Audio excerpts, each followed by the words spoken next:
Hello, everyone. This is Grace. It is April 17th, 2020, and today we're going to be taking a look at John 6:4.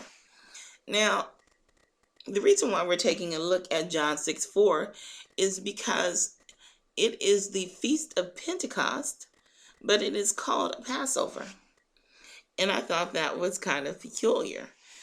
I Now if you've been subscribed to me, then you know that the um, the first trumpet is a Passover. It is announcing the Passover, the sealing in the Passover of the 144,000. And so when I saw this here, I thought, wow, that is very interesting. So I wanted to share it. So in order to do that, there's a couple of things we're going to have to establish.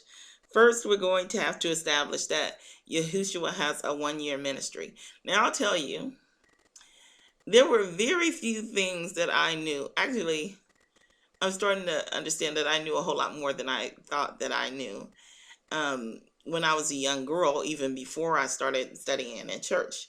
But one of the things I knew for certain was that Yahushua, his ministry was only a year long. I think it was the Jews teach less than 2 years, and I was fine with that. I guess I heard it. I don't know. I knew he was a year old because the lamb was only a year old.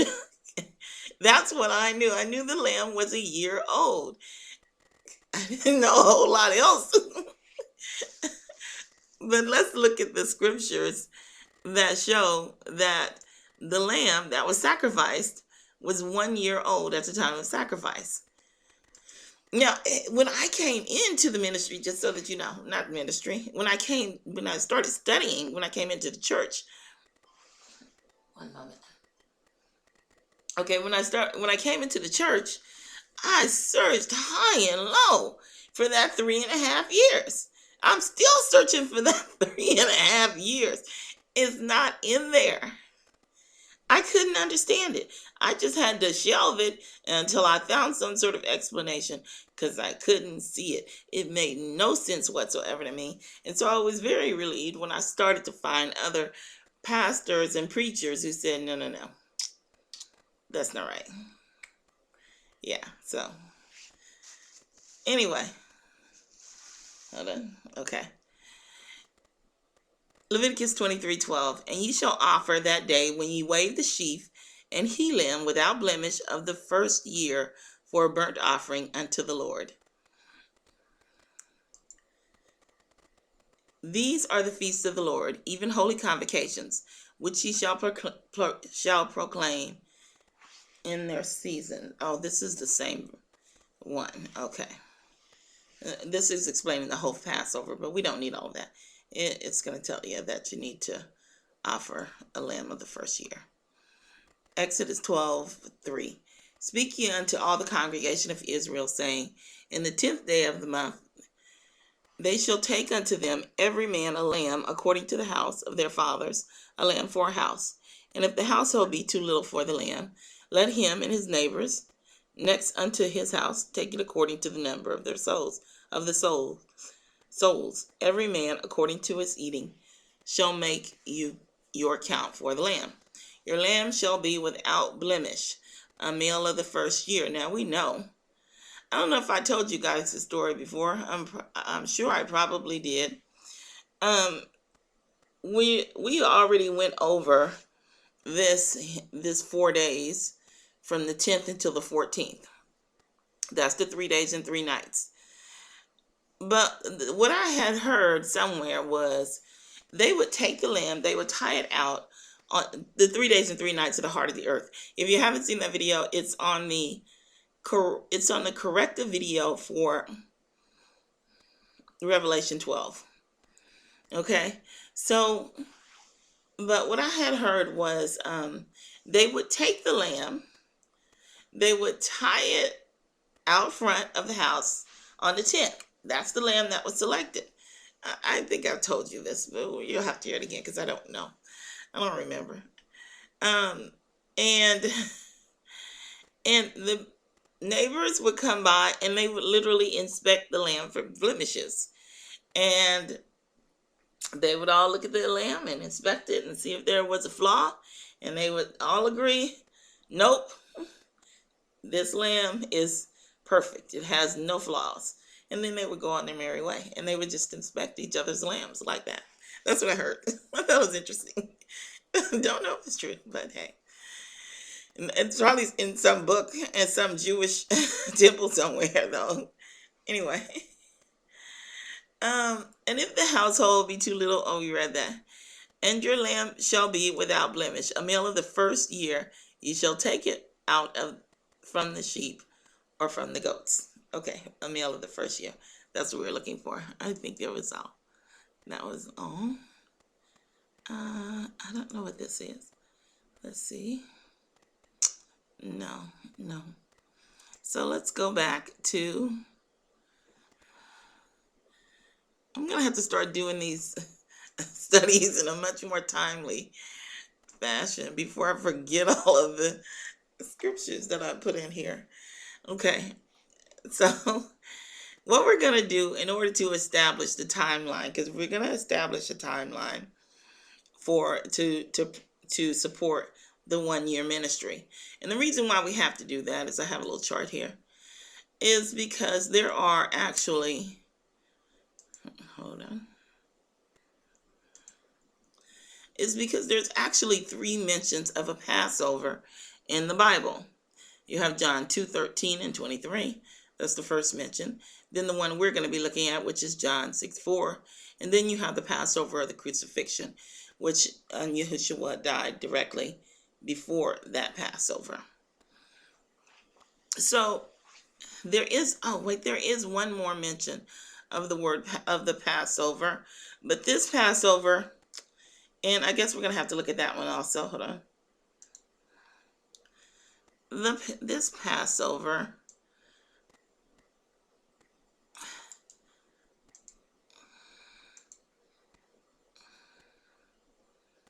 hold on a moment.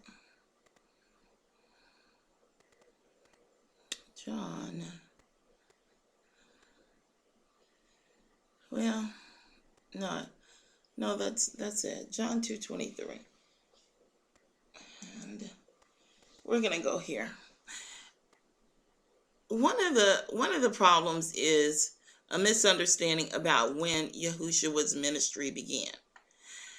In John 2:7, there was a marriage party.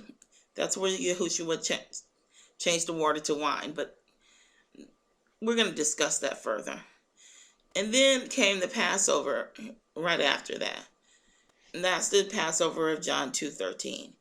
Yahushua's ministry didn't begin until, I like Luke 4:14 through 14 and 15 best.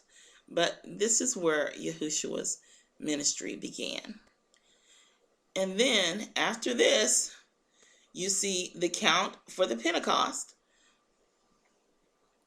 which is Luke 6:1. We'll take a look at that. And the announcement that the Pentecost was coming.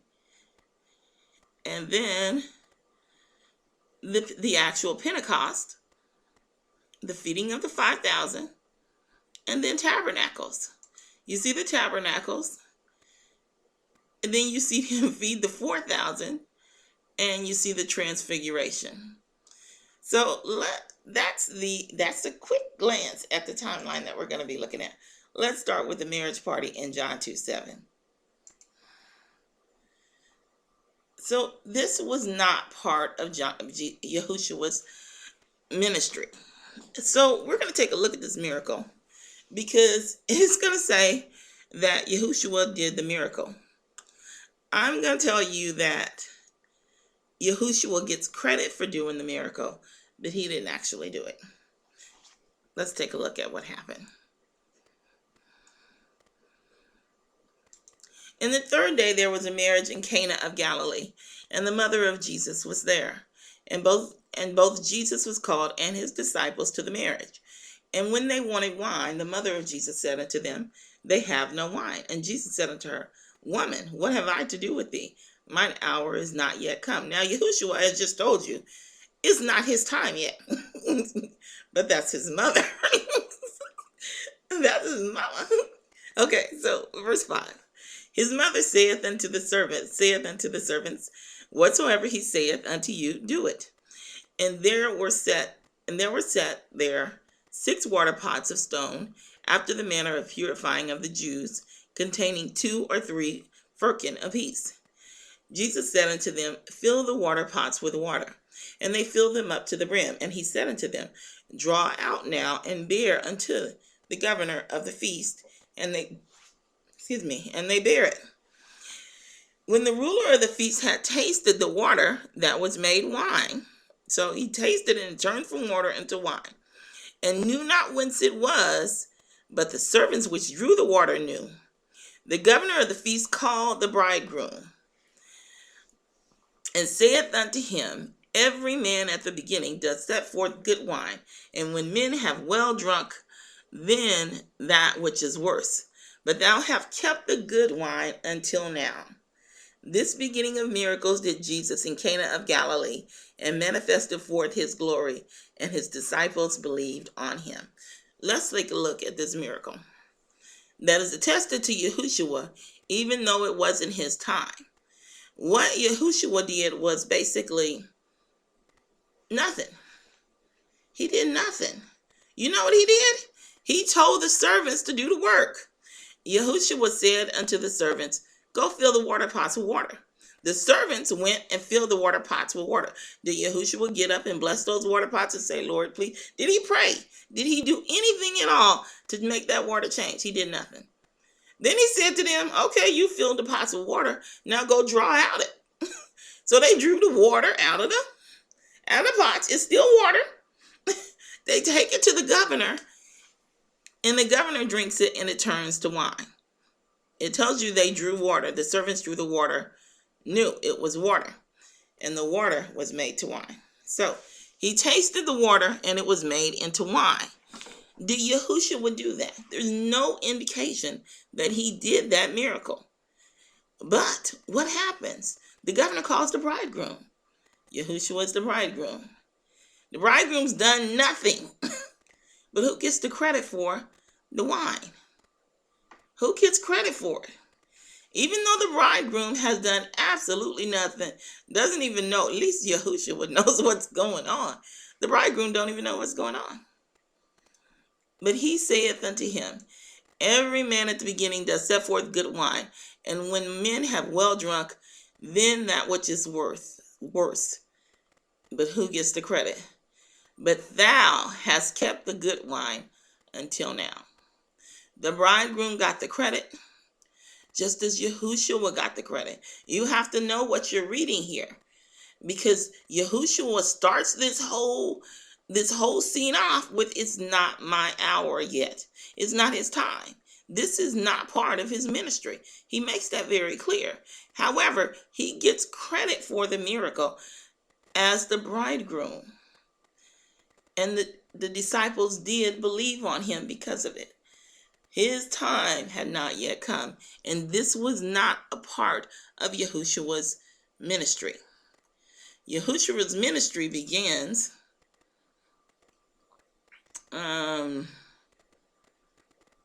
So wait a minute. So the Passover was after this. Wow, I skipped a whole lot. John 2:13. The Passover was at hand, and Jesus went up to Jerusalem. And then I don't remember everything that happens here. Destroyed the temple. He got into it with the Pharisees. I remember Nicodemus is chapter 3. And was there anything at the end? Oh, John the Baptist. He must increase while I must decrease. We don't have to read that. And then there's 4. And the woman at the well. So he meets the woman at the well. And this is about where his ministry begins. Okay, 4:43 through 46. So here's another example of the time frame here when he comes to the woman in the well. But you kind of have to understand, in order to understand this, study, you really have to understand that the Pentecost has two counts, because there's two references to it. This one here I have forgot about. I don't think I marked it. I may have. I don't know.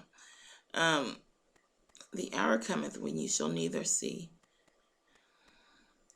So we're not going to read the whole scenario of the woman at the well. But he speaks to the woman at the well, and he tells her that he is Christ. And so she goes back and she tells the town people.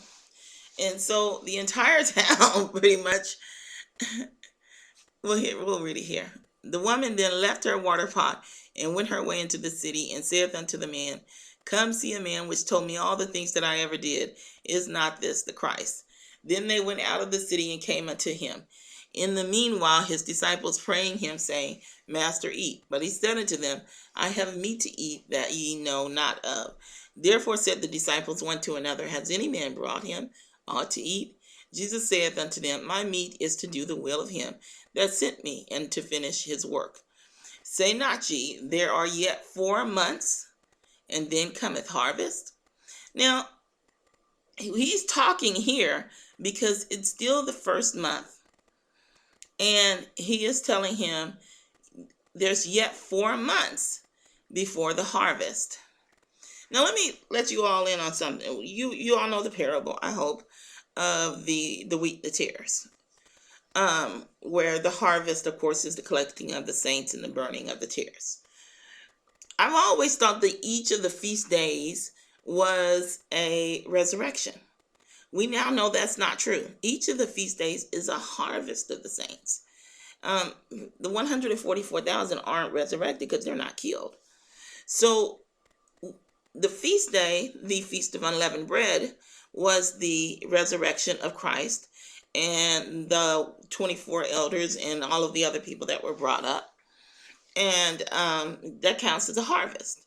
The Pentecost is going to be the harvest of the 144,000. And then you have the general resurrection, which is the Feast of Tabernacles. So all of the feast days represent a harvest of the saints. So when he's saying, what he's saying here is, Say not ye, there are yet 4 months, and then come the harvest. He's not talking about plowing up corn. No, he's talking about the Pentecost. Behold, I say unto you, lift up your eyes and look on the fields, for they are white already to harvest. He's talking about the people that are coming up the hill to see if he is Christ. That's what he's talking about there. And yet 4 months, that's the 100 days. That's the 100-day count to the Feast of Tabernacles. That's what he's talking about there. But let's see, his ministry begins, I think it was 43. And he that reapeth receiveth wages. Hold on, we don't need all that.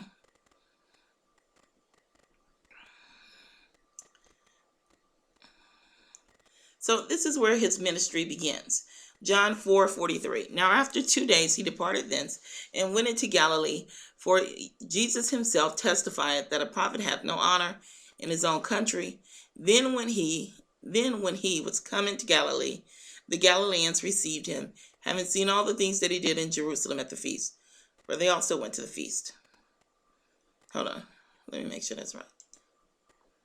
Let's do 46. So Jesus came again into Cana of Galilee, where he had made the water wine, and there was a certain nobleman. What was I reading? Hold on. But this is it. This is it, because this is right after Luke 14, where he had testified that a prophet has no honor in his own country. We'll go look at Luke. Luke, it's not 14. It's Luke 4:14 and 15. Luke 4.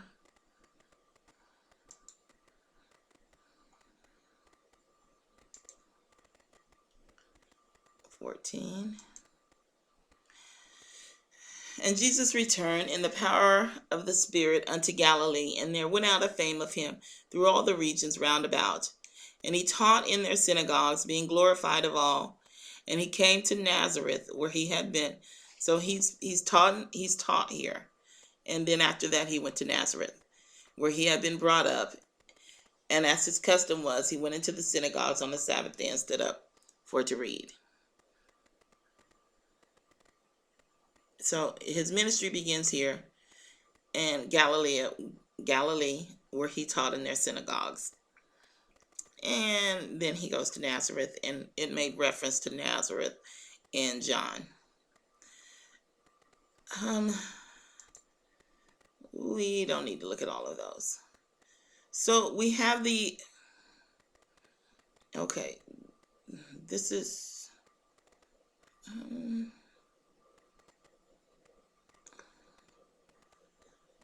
okay, I think it's okay.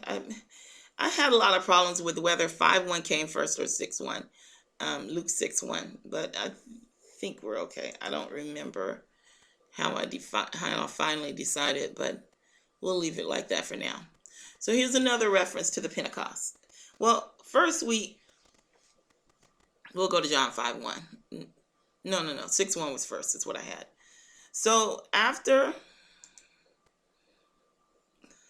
I skipped so much.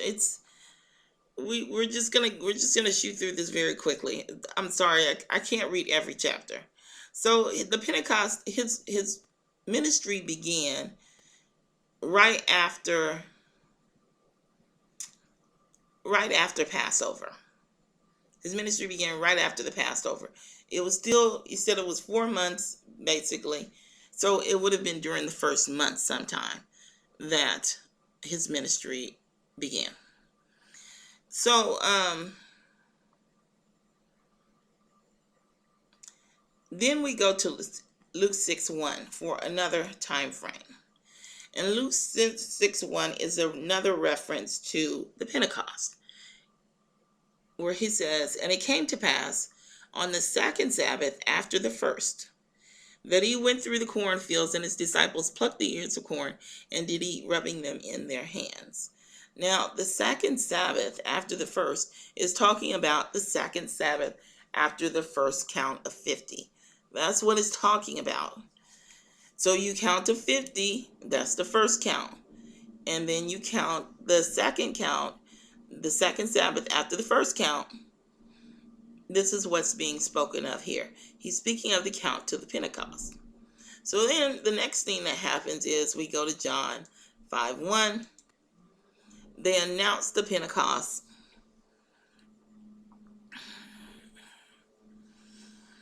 After this, there was a feast of the Jews, and Jesus went up to Jerusalem. Now there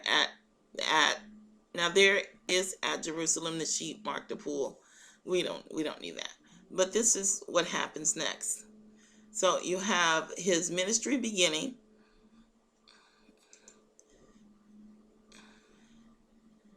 You have his ministry beginning in the previous chapter here. And then he goes to Capernaum. He heals a man's son.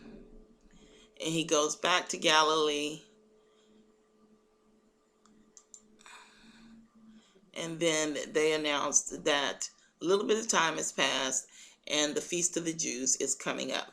So now Yahushua is going to Jerusalem. So he sees the man at the pool and he heals him. But let's see what's next here.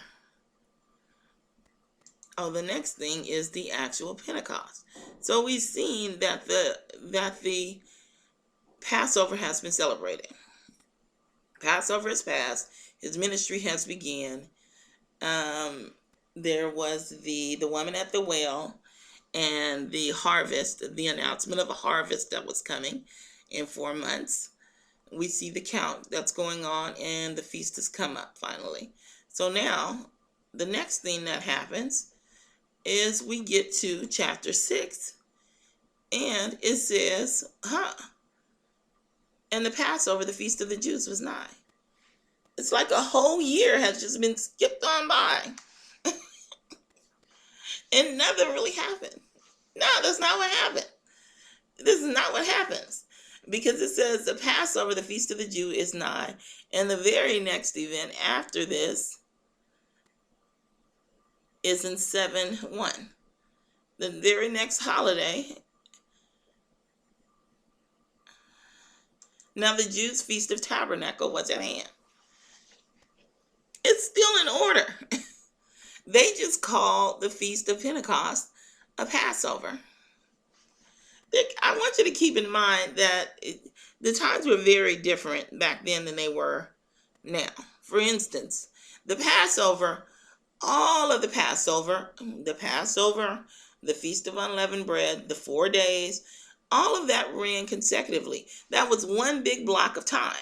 And in the Bible, all of it is referred to as the Passover.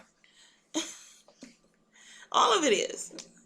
Even the 4 days is part of the Passover, and it's referred to as the Passover. Wait, I don't know if that, I may have read that somewhere. I don't know if I read that in the Bible or not. So anyway, but the times were very different. And so if they had the knowledge that we have now to know that this is a Passover, it would have been nothing for them to have called it a Passover. The feast of the Jews was nigh. Because, I mean, if he knew it, there's a lot of that in the Bible. There just is. There's a lot of curious stuff that we read that we don't really have an explanation for until after we figure out a little bit more about the Bible. And so that would explain why it talks about the Passover first, and then a Passover, and then the tabernacles, because it seemingly skips over a year, but it doesn't skip over a year. The Feast of Pentecost is a Passover. And so now we talk about the Passover, we talk about the Pentecost, and we're at the Feast of Tabernacles. Still the same year. Let's look at the chart once more. The Passover was on 2/13. Yahushua's ministry began shortly after the Passover. And we know that because of the woman at the well. And I don't have the scriptures here, but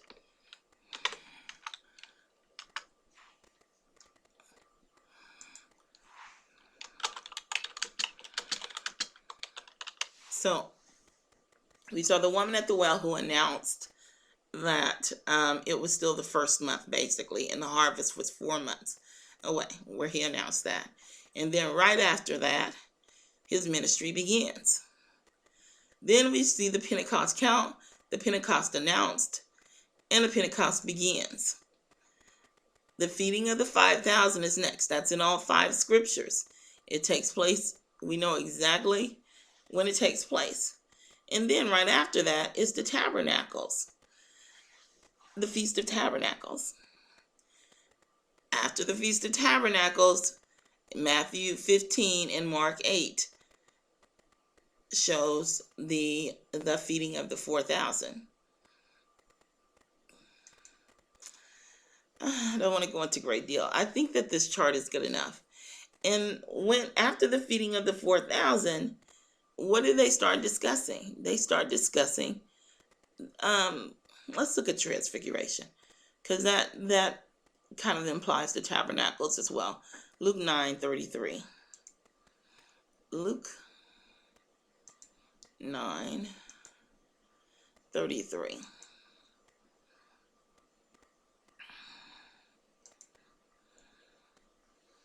And it came to pass, as they departed from him, Peter said unto Jesus, Master, it is good for us to be here, and let us make 3 tabernacles, one for thee, and one for Moses, and one for Elijah, not knowing what he said.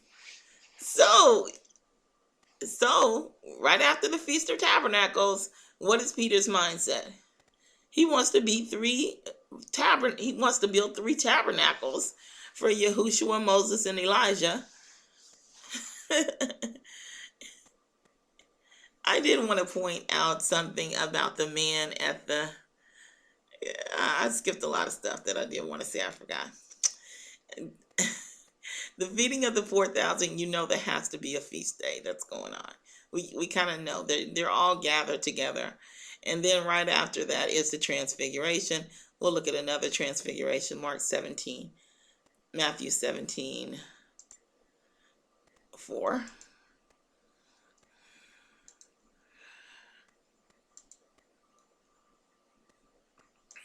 Then answered Peter and said unto Jesus, Lord, it is good for us to be here. If thou wilt let us make here 3 tabernacles, one for thee, and one for Moses, and one for Elijah. It's the same thing. Same thing. And so there he's referencing the tabernacles here. That's why I put that in there.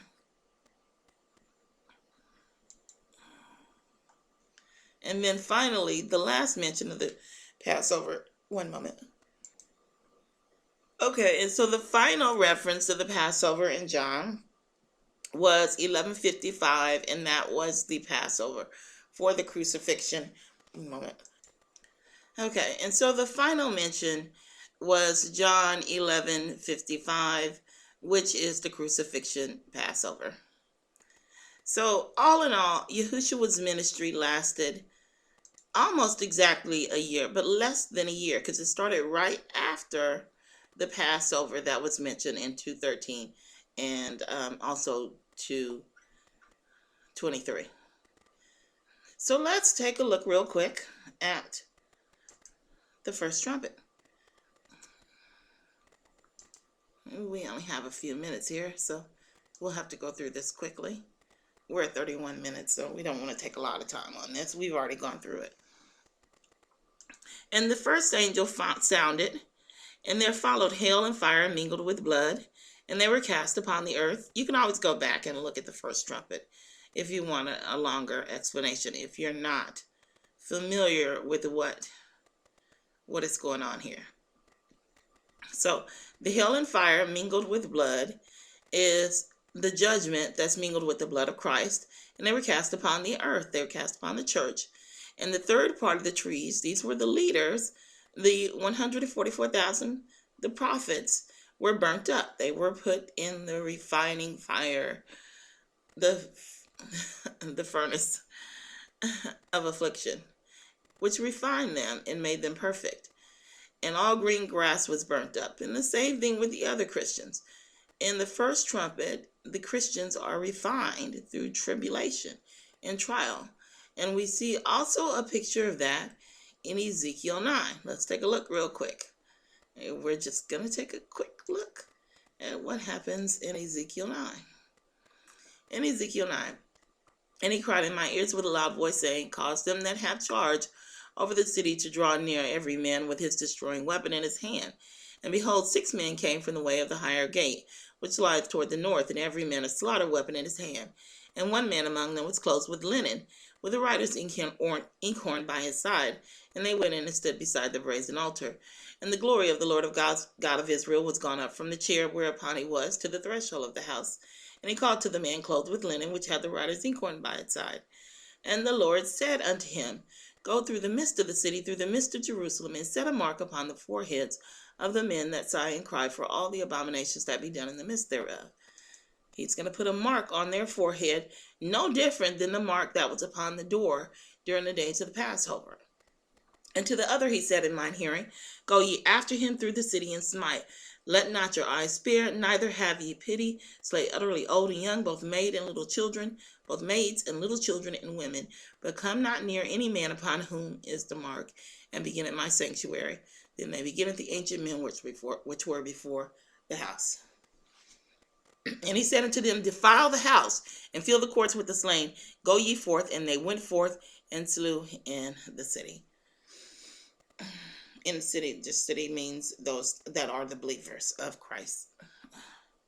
So, this is literally a picture of a Passover.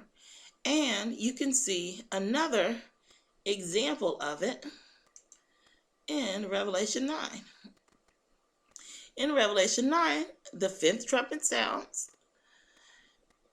The angel is, we'll read through it here. We only have to read a couple of verses down. And the fifth angel sounded, and I saw a star fall from heaven unto the earth, and to him was given the key of the bottomless pit. And he opened the bottomless pit, and there arose a smoke out of the pit, and the smoke as the smoke of a great furnace. And the sun, a furnace is the furnace of affliction. And the sun and the air were darkened by the reason of the smoke from the pit. And there came out and there came out of the smoke locusts upon the earth, and unto them was given power as the scorpions of the earth have power. And it was commanded them, this is the part that pertains to us, and it was commanded them that they should not hurt the grass of the earth, neither any green thing, neither any tree, but only those men which have not the seal of God in their foreheads. They have been passed over and protected from the slaying angels and from this tribulation that's going to be going on under the fifth trumpet. It's a Passover. That's what it is.